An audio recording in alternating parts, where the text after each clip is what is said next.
नमस्कार दोस्तों दुनिया की दूसरी सबसे बड़ी अर्थव्यवस्था चाइना है और चाइना आज पैसे के मामले में और डेवलपमेंट के मामले में दुनिया में काफी अच्छे पायदान पर है। इकोनॉमी के लिहाज से देखा जाए तो चाइना दुनिया की दूसरी सबसे बड़ी अर्थव्यवस्था है। अगर देखा जाए तो चाइना एक ऐसा देश है जिसने लगभग 150 से ज्यादा देशों को अपना कर्जा दे रखा है। चाइना मिलिट्री के हिसाब से भी दुनिया की दूसरी सबसे बड़ी मिलिट्री पावर है। चाइना आज इलेक्ट्रॉनिक मार्केट का नंबर 1 उत्पादक है। चाइना आज स्टील के क्षेत्र में भी दुनिया का नंबर 1 कंट्री है। चाइना पॉपुलेशन के हिसाब से तो है ही और साथ ही साथ मेड इन चाइना जो कि पूरी दुनिया में पूरी तरह से फैला हुआ है। तो ऐसे में लगता है कि एक देश को इससे बढ़कर क्या चाहिए।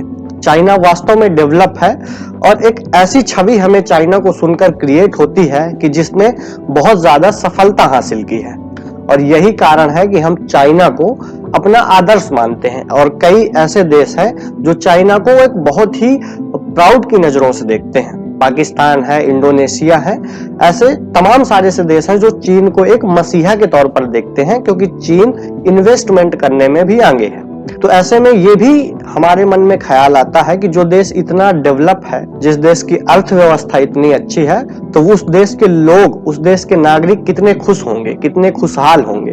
तो क्या चाइनीज लोगों को गर्व होता है कि उनका जन्म चाइना में हुआ है? क्या चाइनीज लोग सच में प्राउड फील करते हैं? आज के इस वीडियो में हम इन्हीं मुद्दों पर चर्चा करेंगे। हम चर्चा करेंगे कि क्या सच में चाइनीज लोगों को बहुत खुशी महसूस होती है कि वो चाइना में जन्म लिया है और क्या लाइफस्टाइल के मामले में चाइना का स्थान क्या है और कैसे चाइनीज लोग वहां अपना जीवन व्यतीत करते हैं। पहले तो मैं आपको बताना चाहूंगा कि जब हम सुनते हैं कि चाइना दुनिया की दूसरी सबसे बड़ी अर्थव्यवस्था है, चाइना के पास पैसों की कोई कमी नहीं है, चाइना के पास मिलिट्री की कोई कमी नहीं है, चाइना हर चीज में डेवलप है, बड़ी बड़ी बिल्डिंग है, गरीबी बहुत ज्यादा कम है, तो हमें अच्छा महसूस होता है। लेकिन जब हम रियलिटी में जाने की कोशिश करते हैं तो हमें पता चलता है कि ये पैसा ही सब कुछ नहीं है। पैसे से ही सब लोगों को खुश नहीं किया जा सकता। जैसे वहां के रहने वाले लोगों के पास पैसे तो हैं, लेकिन वहां के लोग अपनी अभिव्यक्ति को व्यक्त नहीं कर सकते हैं। वहां के लोगों के पास फ्रीडम ऑफ स्पीच नहीं है, वहां के लोगों के पास फंडामेंटल राइट्स नहीं है। वहां की सरकार अगर चाहती है कि किसी व्यक्ति को गुनहगार साबित करना है तो चुटकियों में वहां की सरकार कर सकती है। वहां लोकतंत्र का नामो निशान नहीं है। वहां आपको उस हिसाब से ढलना पड़ेगा जिस हिसाब से आपको कम्युनिस्ट सरकार ढालना चाहती है। अगर आपने उड़ने की कोशिश की तो आपके पर काट दिए जाएंगे, चाहे आप कितने ही रईस और कितने ही पावरफुल क्यों ना हो। हाल ही की एक घटना है कि एक कम्युनिस्ट पार्टी के एक वरिष्ठ अधिकारी को उम्र कैद की सजा दी गई है। ये आमतौर पर ऐसे अधिकारी होते हैं जिनसे कम्युनिस्ट सरकार को खतरा होता है। यदि आप बहुत पावरफुल हैं तो सरकार आप पर भ्रष्टाचार के आरोप लगाकर आपको उम्र कैद या फांसी की सजा दे देगी, या यदि आप गरीब और आम नागरिक हैं तो कम्युनिस्ट सरकार आपको टैंकों से भुंजवा देगी या फिर गोली मारकर आपकी हत्या करा देगी, आपकी असैसिनेशन करवा देगी। कुल मिलाकर बात यह है कि चाइना के पास पैसा तो बहुत है, लेकिन वहां के लोगों के पास फ्रीडम ऑफ स्पीच नहीं है। आपने देखा होगा कोरोना के टाइम पे कैसे वहां की लाइट कट की गई तो वहां के लोग बिल्डिंगों से शोर मचा रहे थे, चीख रहे थे, अपना शोषण देख रहे थे, लेकिन इसके बावजूद चाइनीज सरकार नहीं पसीजी। चाइनीज सरकार ने मन मर्जी अपना आधिपत्य उनके ऊपर थोपा। वहीं आप देखेंगे, वहीं आपने कुछ समय पहले भी देखा होगा जब चाइना में इलेक्ट्रिसिटी क्राइसिस आया था, वहां पर इलेक्ट्रिसिटी की शॉर्टेज पाई गई थी। इस वजह से कई शहरों की चाइना में लाइट कट कर दी गई थी। उस समय भी लोग चीख रहे थे, लोग गुहार लगा रहे थे, लेकिन वहां पर जो आर्मी थी, पीपल्स लिबरेशन आर्मी, उन्होंने जाकर पब्लिक को कंट्रोल किया, लाठी बरसाई, जबरदस्ती लोगों को टॉर्चर किया, लेकिन लोगों के अधिकारों की बात नहीं की। और चाइना में चल रहे उइगर मुस्लिमों के साथ अत्याचार दुनिया से छुपे नहीं है। WHO ने भी इस पर एक अपनी रिपोर्ट जाहिर की है कि कैसे चाइना में उइगर मुस्लिमों के साथ अत्याचार होता है। तो ऐसे में ये साफ साफ दिखाई देता है कि वहां के लोगों को बहुत प्रताड़नाओं का सामना करना पड़ता है। भले ही वहां पैसा है, लेकिन हर चीज पैसा ही नहीं होती है।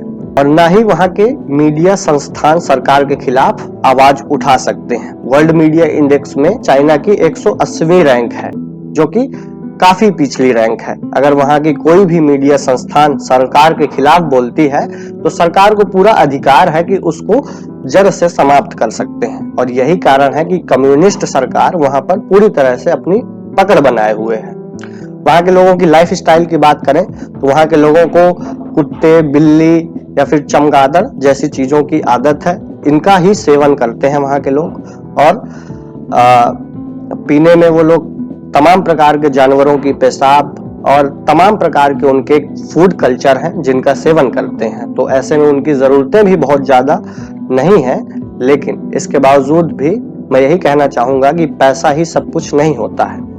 खुशहाली के इंडेक्स में चाइना 72वें स्थान पर आता है, जो कि एक डेवलप कंट्री के तौर पर यह बहुत पिछड़ी रैंक है। अगर आप स्वीडन, डेनमार्क या फिर स्विट्जरलैंड या फिर जापान की रैंकिंग देखेंगे तो आप आश्चर्यचकित हो जाएंगे, क्योंकि इनके पास चाइना के कंपैरिजन में काफी कम पैसा है और इसके बावजूद भी इन देशों की खुशहाली में रैंकिंग बहुत अच्छी है। वहीं अगर भारत की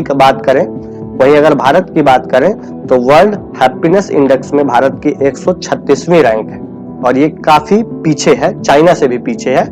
लेकिन इसका कारण साफ दिखाई देता है, क्योंकि चाइना के कंपैरिजन में भारत की अर्थव्यवस्था काफी कमजोर है। लेकिन चाइना दुनिया की दूसरी सबसे बड़ी अर्थव्यवस्था है।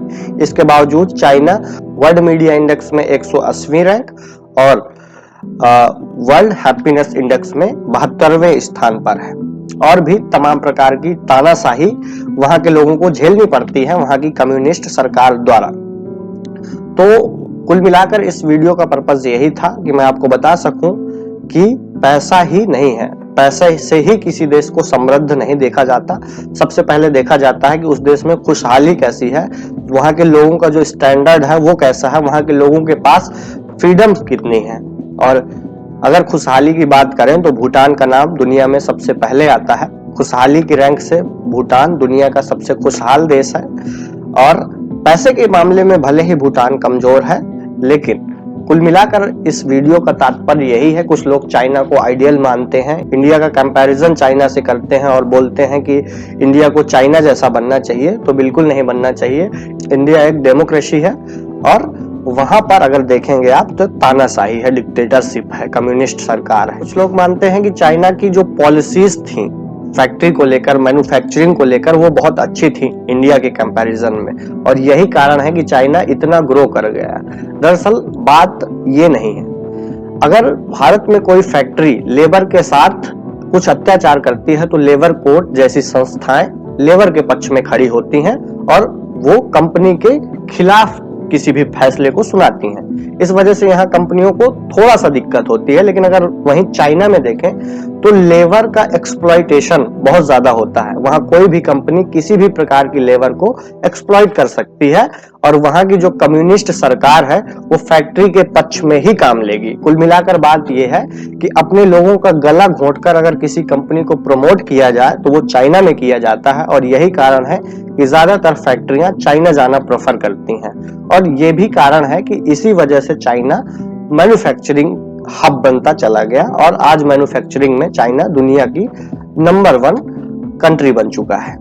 लेकिन भारत के जो तरीके हैं, भारत के तरीके बहुत शानदार है। भारत ने मिश्रित मॉडल को अपनाया है, जहां पर समाजवादी विचारों को भी अपनाया गया है और साथ ही साथ कैपिटलिज्म को भी अपनाया गया है, जहां पर पूंजीवाद, समाजवाद दोनों के बीच में संतुलन स्थापित करने की कोशिश की जाएगी। इसका नतीजा यह निकलेगा कि भारत की जो अर्थव्यवस्था है वो लंबे समय तक के लिए स्टेबल रह सकेगी। वहीं चाइनीज अर्थव्यवस्था की बात करें तो चाइना की अर्थव्यवस्था ब्लैक स्वान जैसी एक्टिविटीज को अट्रैक्ट करती है। आपको पता है चाइना में आज फ्लैट तो बहुत सारे बने हैं, बिल्डिंग बहुत सारी बनी है, लेकिन उनके रेट इतने महंगे हैं जितना वो डिजर्व नहीं करते। और इसी वजह से वहां की जो मार्केट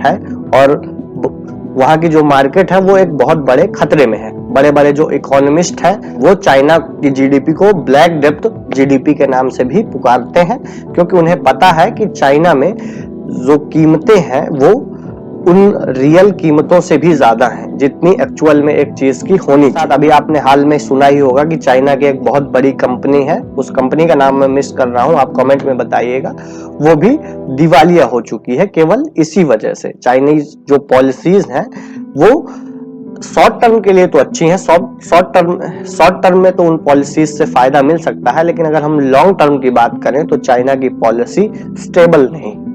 उम्मीद है आपको समझ में आया होगा कि चाइना में पैसा तो बहुत है लेकिन वहां के लोगों की लाइफस्टाइल इतनी अच्छी नहीं है। और उस देश की लाइफस्टाइल इतनी अच्छी कैसे हो सकती है जहां लोगों को बोलने के अधिकार ना हो, लोग अपने विचार व्यक्त ना कर पाए, केवल सरकार की कठपुतली बनकर रह जाए।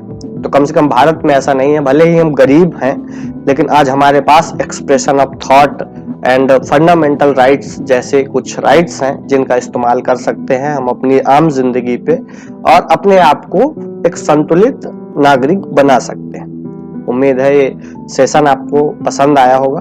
अगला वीडियो किस टॉपिक पे होगा आप कमेंट में बता सकते हैं। अब मैं आपसे वादा करता हूं कि इस चैनल पर रेगुलर वीडियोस अपलोड होते रहेंगे। अभी तक कुछ दिक्कत थी, कुछ सेटअप के लिए और कुछ इक्विपमेंट्स के लिए, और मेरे पास टाइम नहीं था, इस वजह से मैं रेगुलर वीडियोस अपलोड नहीं कर पाया।